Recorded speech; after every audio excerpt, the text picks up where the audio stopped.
15 de abril de 1912 foi um dia sombrio para os passageiros a bordo do RMS Titanic. Após colidir com o iceberg às 23h40, o navio afundou lentamente nas profundezas congeladas do Atlântico, e mais de 1.500 almas infelizes perderam suas vidas. Construído para ser inafundável, o navio era considerado o auge da tecnologia e do design, mas nada disso importou quando a água inundou os compartimentos do navio, fazendo-o afundar em menos de 3 horas. Hoje, vamos analisar tudo o que deu errado para afundar o Titanic. Mas antes de continuarmos, sejam todos bem-vindos a Cronópolis, o canal que te fará viajar no tempo. Não se esqueçam de se inscreverem e também de comentar quais tópicos você gostaria de ouvir mais sobre. Ok, chegou a hora de abrir espaço nessa grande porta flutuante e descobrir o que aconteceu quando o Titanic afundou.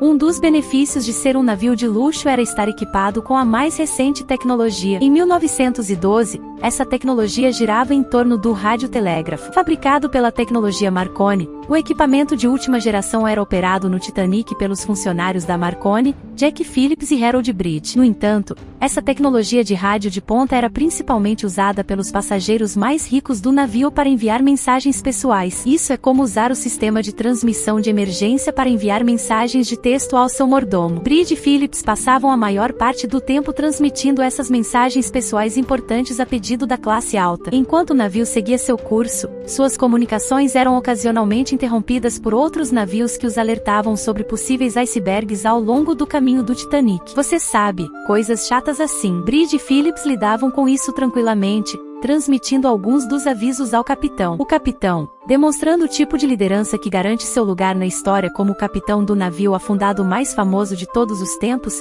efetivamente ignorou os avisos. Ele apenas alterou ligeiramente o curso e manteve a velocidade do navio. No total, o Titanic recebeu 7 mensagens sobre o iceberg. A última mensagem até continha coordenadas específicas da localização onde o navio acabou colidindo com o iceberg. Foi um erro honesto. Ninguém poderia esperar que você fosse até o escritório do capitão para transmitir cada aviso de iceberg enviado por qualquer pessoa aleatória. O navio começou a transmitir sinais de socorro meia hora após colidir com o iceberg. O sinal Marconi no navio era tão poderoso que alcançava muitos outros navios e até mesmo algumas áreas em terra firme. Mas havia apenas uma linha, o que limitava os sinais de comunicação vindos de todas as fontes que chegavam ao mesmo tempo, resultando em uma tempestade cacofônica, como um podcast com mais de um apresentador. O caos irrompeu quando os operadores de rádio do Titanic continuamente tentavam enviar mensagens para navios próximos. Para piorar as coisas, a tripulação não sabia sua localização exata e provavelmente estava fornecendo coordenadas incorretas aos possíveis socorristas. Operadores de rádio amadores em terra também tentaram responder, criando mais interferência e resultando em relatos falsos. Imagine se o número de emergência 911 fosse uma linha compartilhada, e é basicamente isso que aconteceu. Após o desastre, os governos ao redor do mundo começaram a limitar a potência de operação e reservar certas frequências para fins de emergência. Isso deu origem ao Código Radioativo de 1912, que exigia que todas as embarcações marítimas mantivessem um monitoramento de rádio por 24 horas e mantivessem contato com estações de rádio costeiras durante toda a viagem.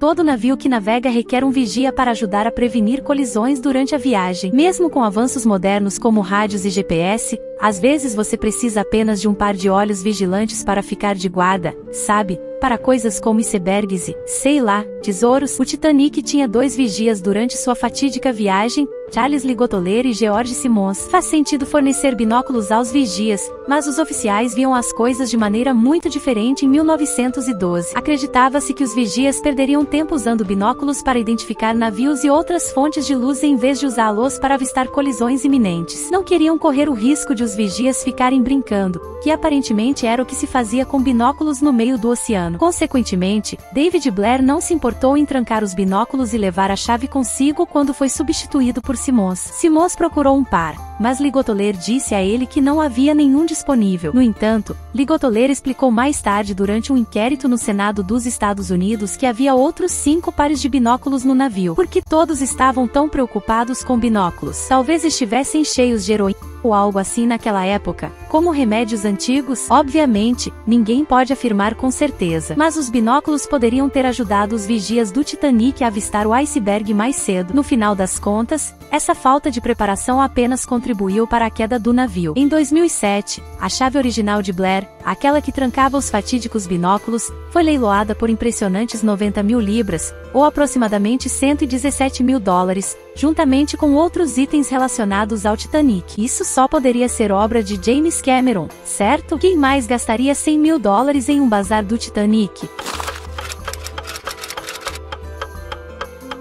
Fiel ao seu nome, o Titanic era grande pra caramba e estava navegando pelo Atlântico em uma velocidade bastante rápida. O navio de 882 pés de comprimento viajava a 22 nós naquela noite. Diminuir a velocidade do navio não teria sido rápido ou fácil. É como enviar um motorhome por um tobogã de água e pisar no freio no meio do caminho. Quando os vigias finalmente avistaram o iceberg, o primeiro oficial Murdoch ordenou que os motores fossem colocados em marcha ré. Mas havia um problema. O leme do navio era muito pequeno para uma embarcação daquele tamanho. A White Star Line não acreditava que o navio precisasse de um leme maior, presumindo que ele não precisaria navegar ao redor de muitos obstáculos. Quando você tem uma estrutura tão grande, espera poder cortar o oceano como Jerome Bettis. Para colocar os motores em marcha ré, o navio precisava diminuir a velocidade das hélices e depois acelerá-las na direção oposta, o que levava tempo. Além disso, a hélice central do navio não conseguia girar em sentido contrário, o que significa que o navio tinha menos potência para se mover para trás do que para frente. Em termos mais simples, o Titanic tinha aproximadamente a mesma capacidade de manobra que um ônibus em pleno ar. No final, quando a tripulação avistou o iceberg, já era tarde demais. Nem mesmo seus melhores esforços conseguiram desviar o navio de seu destino trágico.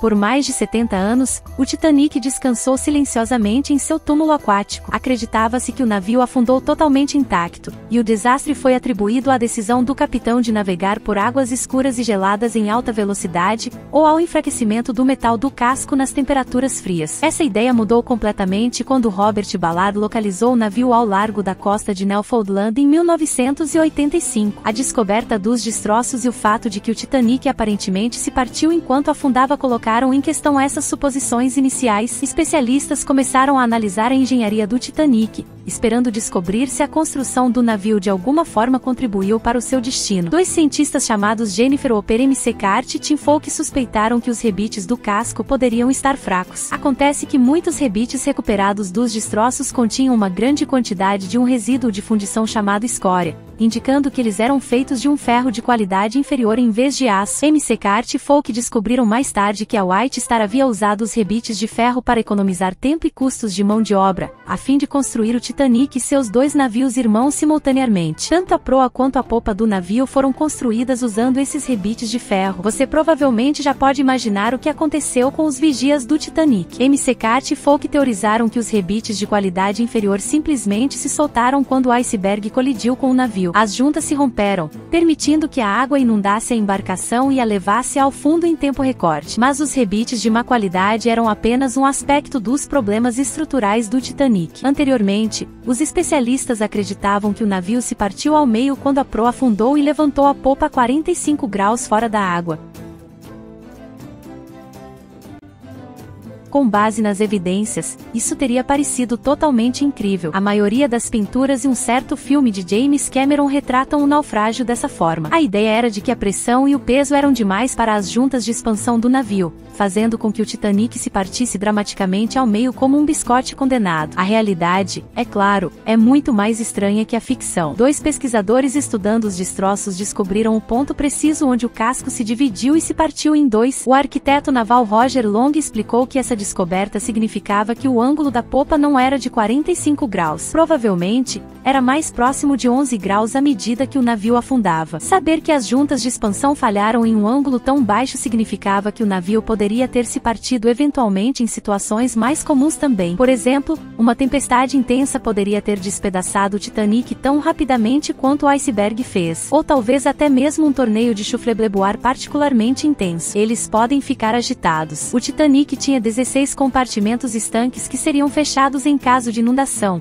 o que era uma característica de design impressionante para a época. Os compartimentos deveriam conter a água em caso de ruptura completa. Esses compartimentos, juntamente com a arrogância geral, eram a razão pela qual o navio era considerado inafundável. Infelizmente, Os compartimentos projetados facilitaram a propagação da água em vez de detê-la. As paredes que separavam cada compartimento não alcançavam do chão ao teto, provavelmente para permitir mais espaço para a carga. Na realidade, eles eram menos como compartimentos estanques e mais como cabines de banheiro. Isso, parece um descuido. Talvez colocar algum rejunte lá. Quando a tripulação fechou as portas estanques para conter a inundação, o peso da água dentro dos compartimentos fez com que a proa afundasse. Esse ângulo precário permitiu que a água fluísse por cima das paredes dos compartimentos, eventualmente enchendo-os um após o outro. Historiadores geralmente concordam que esse design foi estúpido.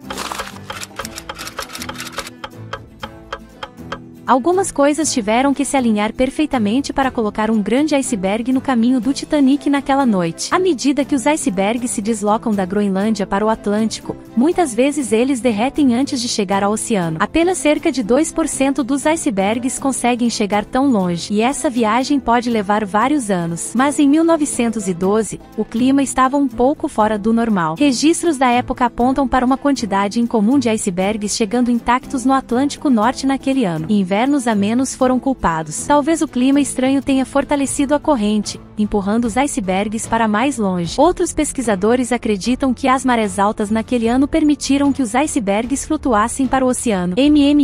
Talvez estivessem todos se reunindo para o Coachella. O historiador Tim Malton sugeriu que ilusões ópticas causadas pela refração da luz também possam ter contribuído para a colisão. Depois de estudar meticulosamente os registros do navio, registros meteorológicos e depoimentos de sobreviventes, ele desenvolveu uma teoria que sugeria que a temperatura pode ter caído à medida que o navio viajava da corrente do Golfo para a corrente de Labrador. A água fria da corrente teria resfriado o ar da superfície da água, possivelmente resultando em uma inversão térmica. Inversões térmicas são conhecidas por causar miragens superiores que são especialmente traiçoeiras no mar, pois fazem objetos distantes parecerem mais próximos e o horizonte parecer mais alto. A falta de lua naquela noite também pode ter representado perigo para o navio. Não havia luz para destacar quaisquer problemas na superfície da água. Como já mencionamos, os vigias travessos do Titanic tiveram seus privilégios de binóculos revogados para a noite. Além dos atos de Deus, outras coincidências infelizes também estavam em jogo. A diretoria comercial não ajustou os requisitos de segurança do Titanic, apesar de seu imenso tamanho, o que levou ao número insuficiente de botes salva-vidas no navio. O capitão Edward Smith supostamente permitiu que os botes salva-vidas partissem antes de estarem completamente cheios. Smith também deixou de dar a ordem de abandonar o navio ou fornecer qualquer instrução de evacuação. À medida que o navio afundava, o California, que estava apenas a 10 milhas de distância, confundiu os fogos de emergência do Titanic com fogos de artifício e desligou o rádio. Aparentemente, o operador estava cansado de ouvir mensagens sobre um poodle doente de algum passageiro de primeira classe e foi dormir. Sei que vocês estão querendo saber um pouco sobre o recente caso do submarino, então aí vai um pouco sobre ele. Desaparecimento e buscas. Imaginem só, um submarino com sua tripulação adentra as profundezas do mar e, de repente, desaparece. É exatamente isso que aconteceu nesse caso trágico. A preocupação com a segurança dos tripulantes é imediata, e as operações de busca e resgate são iniciadas pelas autoridades competentes. No entanto, as buscas são extremamente desafiadoras devido à profundidade do mar e às condições adversas.